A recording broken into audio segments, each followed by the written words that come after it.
खुलुमबाय। गिबियावनो नोंथांमोनखौ बयखौबो सोरजिदा क्रिएटिभिटी चेनेलाव बरायनायजों लोगोसे फुंबिलिनि गाहाम हामलायनायखौ बावहरग्रोनाय जाबाय। दिनैनि माखासे निउस आपडेटफोरखौ नोंथांमोननि सिगाङाव फोरमायथिना होनो आवगायनाय जालायबाय। नोंथांमोनहा भिडिअखौ नायनानै मोजां मोनोब्ला लाइक खालामगोन होनना आसा खालामबाय। लोगोसे इउटिउब चेनेलखौ दाबो साबस्क्राइब खालामाखैबा साबस्क्राइब खालामनानै लानो थाखाय गुरै खावलायनाय जाबाय। थ' बिदिब्ला जोङो भिडिअखौ जागायनोसै। गिबियावनो दङ बर' थुनलाइ आफादनि 62थि बोसोरसालिया जथुम्माखौ दुलाराय बर' फरायसा आफादनि मानगोनां आफादगिरि दिपेन बर' बिथाङा नायदिंहैदों।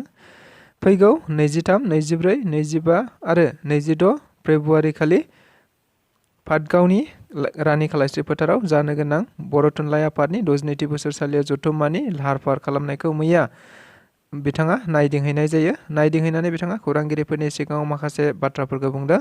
बर' बिजोंनि गासै जेंनाफोरखौ लानानै फैगौ बर' थुनलाइ आफादनि थान्दै मेलनि गेजेरजों सावरायनाय जागोन।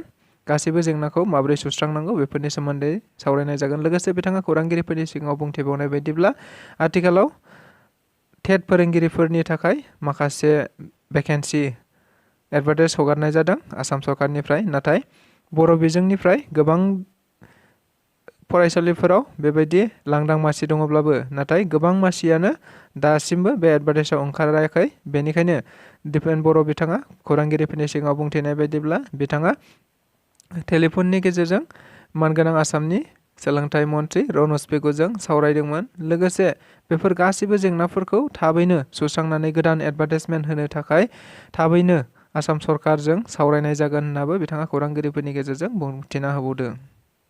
24 घन्टायावनो गुवाहाटीआव सा 36 गथ'साफोरा लोमजानानै देहा फाहामसालियाव थांनो गोनां जादों।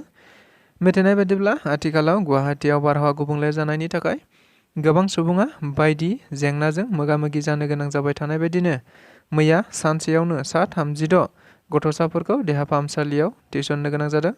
मख'जाथावदि गथ'साफोरा गुबैयै ब्रंकाइटिस, निउम'निया, लोमजानाय बायदि बायदि जेंना नुजाथिनायनि थाखाय हां लानायाव गोबां जेंना नुजाथिनाय जादों।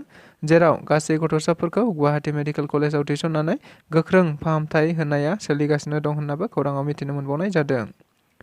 तुर्कीयाव फिन बांग्रि। थांनाय 6 जानुवारि खालि तुर्की आरो सिरियायाव 7.8 गोख्रैथिजों बांग्रि मावदोंमोन। जेराव बै हादराव गोबां रोजा रोजा सुबुंफोरा थैदोंमोन आरो हादरनाङैनो गोबां खहा जादोंमोन। बेबायदिनो मैया आरोबाव तुर्कीयाव फुंनि समाव फिन 6.4 गोख्रैथिनि बांग्रि मावबावनाय जायो। जेराव बे खौरांखौ लिरजासिमाव सा 8 सुबुङा थैबाय आरो सा 300 सुबुङा गोब्राब जोखोम जादों होन्नानै खौराङाव मिथिनो मोननाय जादों। बारग' एनडिएफबिनि गायसनगिरि आफादगिरि रन्जन दैमारि बिथांनि 63थि जोनोम सान फालिदों। मिथिनाय बायदिब्ला बारग' एनडिएफबिनि गायसनगिरि आफादगिरि रन्जन दैमारि बिथाङा मैया 63थि बोसोर आगान होबाय। बेखौनो बारग' एनडिएफबि इउनाइटेड फरामआ बिथांनि जोनोम सानजों लोब्बा लाखिनानै उदालगुरि जिल्लानि सिङाव थानाय शस्त्रफारा गेवलां गेलेग्रा फोथाराव बे ओनसोलनि गासै रायजो राजाफोरखौ लानानै गाजा गोमजायै फालिनाय जायो होन्नानै खौराङाव मिथिनो मोननाय जादों। आथिखाल बिसायख'थिया खाथिनिफ्राय खाथिसिन सौहैबाय थानायखौ नोजोर बोनानै बिपिएफ राजखान्थि दोलोआबो गुबुन गुबुन जिल्लाफोराव बायदि बायदि सावरायनायखौ लानानै सोलिबाय थानाय बायदिनो मैयाबो पटबरजरा महकुमानि सिङाव थानाय थिपकायाव मोनसे बिपिएफ राजखान्थि दोलोनि सावरायलायनाय जायो।